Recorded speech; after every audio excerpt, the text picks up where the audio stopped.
Welcome back to the Duo Dialogues YouTube channel. Today's discussion dives deep into common grammar pitfalls in the IELTS exam and how to avoid them. Let's get started.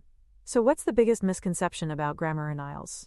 Many believe that flawless grammar is the only path to a high score. While accuracy is crucial, it's more about clear communication and demonstrating a range of grammatical structures, Right, so it's not just about avoiding mistakes, but also showing off your skills? Precisely. Think of it like a culinary competition. You need to master the basics, but also showcase creativity and technique. Excellent analogy. Let's explore some of these common mistakes. Let's start with verb tenses. What are the most frequent errors candidates make? Incorrect tense usage is a major issue. Mixing tenses within a sentence or paragraph muddies the message. For example, saying, yesterday I go to the market instead of yesterday I went to the market is a simple but impactful error. Yeah, I see. And how can test takers improve their tense consistency? Practice, practice, practice. Read extensively, write regularly, and pay close attention to the context when choosing a verb tense. Using online grammar tools can also be beneficial. So it's not just about memorizing rules, but also about understanding their application and context. Next up, subject-verb agreement. This seems straightforward, but it's a common mistake. Absolutely. Many struggle with singular versus plural subjects and their corresponding verb forms.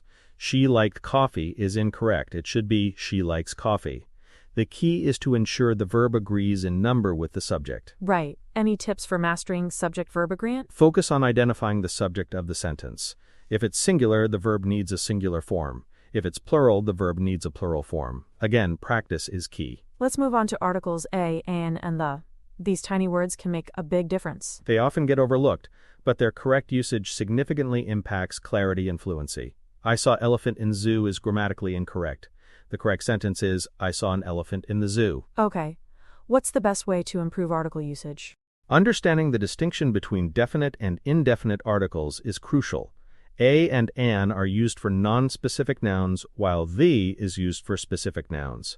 Consistent practice with examples will help. Now let's tackle sentence structure. Sentence fragments and run-on sentences are common problems. Yes, these errors hinder clarity and flow. A sentence fragment is an incomplete sentence, while a run-on sentence combines multiple independent clauses without proper punctuation. For example, because I was tired, I slept early is a fragment, and I was tired, I slept early is a run-on. The correct form is because I was tired, I slept early. I see. How can candidates avoid these structural issues? Careful planning and editing are essential. Reading your work aloud helps identify awkward phrasing and incomplete sentences. Using grammar-checking tools can also be beneficial. Let's shift our focus to the IELTS writing section. What are some specific grammar challenges in Task 2? Maintaining a formal tone is crucial. Using informal language like a lot of people instead of many people can lower your score. Also, incorporating complex sentences demonstrates a higher level of grammatical proficiency. So it's not just about avoiding mistakes, but also about showcasing sophisticated sentence structures. Exactly. Aim for a balance between simple and complex sentences to demonstrate a range of grammatical skills. What about the speaking section? Are there any unique grammar challenges there? Avoiding short, fragmented answers is key. Practice speaking in complete sentences to demonstrate grammatical control.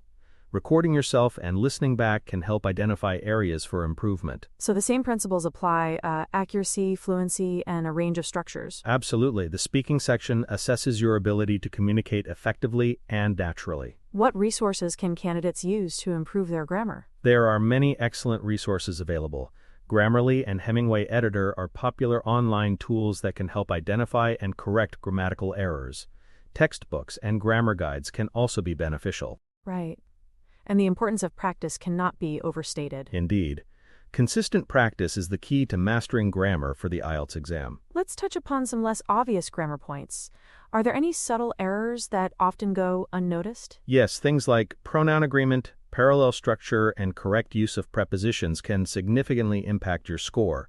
These require a deeper understanding of grammatical rules. So it's not just about the big, obvious mistakes. Exactly. Attention to detail is crucial for achieving a high score. Let's delve into some specific examples of common errors and their corrections. Certainly. For instance, I am going to the store tomorrow is correct, while I go to the store tomorrow is incorrect because it uses the present simple tense instead of the future tense. Okay. And what about errors involving articles? Using a before a vowel sound is incorrect. For example, a university should be ununiversity.